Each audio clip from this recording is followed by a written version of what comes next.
यंदा मराठवाड्यात पाऊस कमी झाल्यानं पारंपरिक पिकातून फारसं उत्पन्न मिळालं नाही। त्यामुळे ज्या शेतकऱ्यांकडे थोडं बहुत पाणी आहे त्यांनी कमी पाण्याचा वापर करून भाजीपाला लागवड केली आहे। हिंगोली जिल्ह्यातील डोंगरकडा इथल्या सुभाष अडकिने यांनी एका एकरात कारल्याची लागवड केली आहे। कारल्याला पाणी आणि खत देण्यासाठी ठिबकचा वापर केलाय, तसंच मल्चिंगचाही वापर केलाय। पाणी आणि खताचं योग्य व्यवस्थापन केल्यानं त्यांना 12 टन कारल्याचं उत्पादन मिळालंय।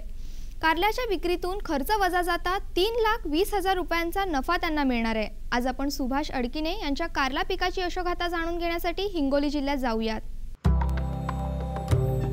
हिंगोली जिल्ह्यातील डोंगरकडा इथल्या सुभाष अडकिने साखर कारखान्यामध्ये अभियंता पदावर कार्यरत होते। नोकरी सांभाळत ते आपली 5 एकर शेती करतात। यंदा पाऊसमान कमी झाल्यानं केळी तसंच ऊस पीक न घेता त्यांनी कमी पाण्यात येणाऱ्या भाजीपाला पिकाची लागवड केली आहे। अडकिणेंना साम टीव्हीवरील ॲग्रोवन मधून कारला पिकाची माहिती मिळाली।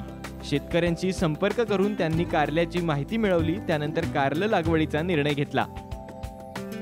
कारला हे पीक लावण्यामागे आम्ही साम टीव्हीच्या ॲग्रोवनच्या क्लिप यूट्यूबवर डाउनलोड केल्या आणि त्यामध्ये भरपूर शेतकऱ्याचे अनुभव त्याच्यामध्ये कथन केलेले आहेत। त्याच्यामधील माहिती ऐकून आम्ही त्या शेतकऱ्याशी मोबाईल नंबरवर कॉन्टॅक्ट करून त्यांच्यापासून भरपूर प्रेरणा घेतलेली आहे आणि त्यानंतर त्यांना कोणते बियाणे वापरायचे, काय वापरायचे यांच्यापासून भरपूर माहिती भेटली आणि त्याद्वारे आम्ही त्याच्यानंतर व्यवस्थापन केलेले आहे। अडकिणे यांनी नांदेड इथून बियाणं आणून घरच्या घरी रोपं तयार केलीत। त्यानंतर 19 जानेवारीला रोपं तयार झाल्यानंतर लागवड 1 एकरमध्ये केली आणि घरीच कोकोपीटमध्ये ट्रेमध्ये बियाण्याची लागवड 25 डिसेंबर रोजी केली। आपलं बियाण्याची टोकन केली। त्यानंतर रोप 19 जानेवारीला रोपे तयार झाली आणि 19 जानेवारी रोजी रिप्लांटेशन आपल्या शेतामध्ये त्याची केलेली आहे आणि रोपं लावल्यानंतर 15 दिवसाच्या नंतर तारकाठी बांबू वगैरे बांधणी केलेली आहे आणि त्याच्यानंतर पहिला तोडा हा कारल्याचा 28 फेब्रुवारी रोजी भेटलेला आहे। जवळपास 1.25 महिन्यामध्ये पहिला तोडा मिळालेला आहे। रोप लागवडीच्या वेळेस बेसल डोस दिला। बेसल डोसमध्ये सेंद्रिय खतांचा वापर केला। रस शोषक किडींचा प्रादुर्भाव होऊ नये यासाठी घरच्या घरी स्टिकी पॅड तयार केला। तसंच फळमाशीचा प्रादुर्भाव होऊ नये म्हणून कामगंध सापळेही तयार केलेत। तसंच वेळोवेळी बुरशीनाशकांची फवारणी केली। कारल्याला पाणी खत देण्यासाठी ठिबकचा वापर केला।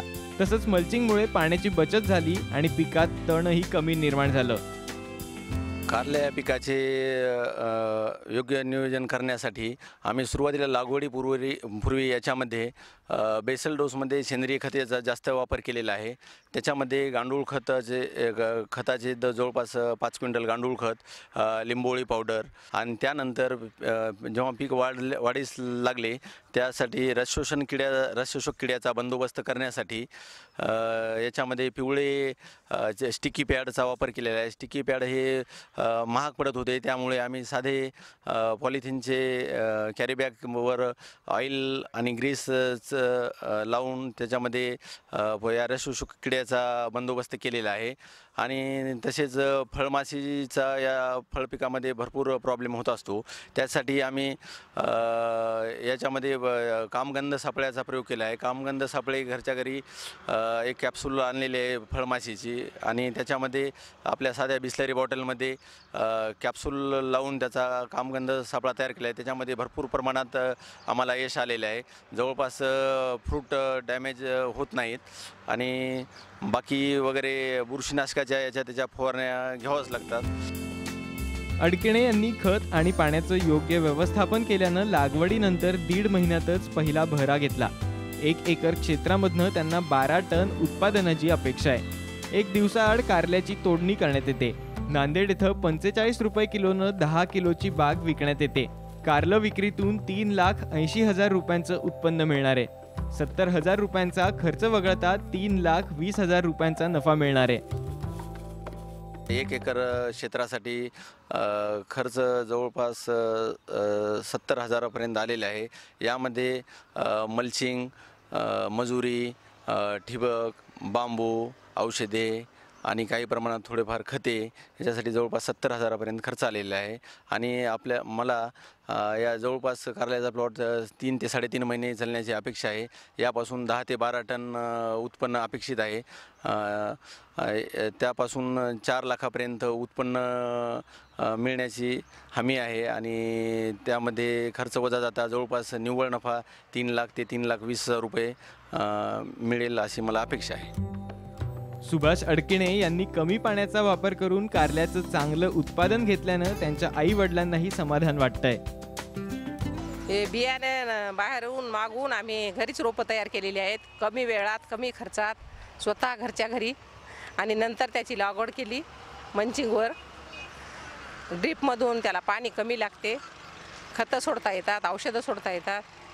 असं कमी खर्चात कमी वेळात भरपूर उत्पन्न होईल. असं या वेलीला आधार देण्यासाठी एक सेंट्रलला एक तार घेऊन सुतळ्याचं वर चढण्यासाठी हे देतो आपण, सपोर्ट करण्यासाठी. आता मांडवासारखं तयार करण्यासाठी, म्हणजे मोकळ्या वाढल्या पाहिजेत वेली सर्व, त्याच्यामुळं जास्त फलधारणा होते. एका जागी जर गत झालं तर ते वाकडे तिकडे होण्याची शक्यता राहते.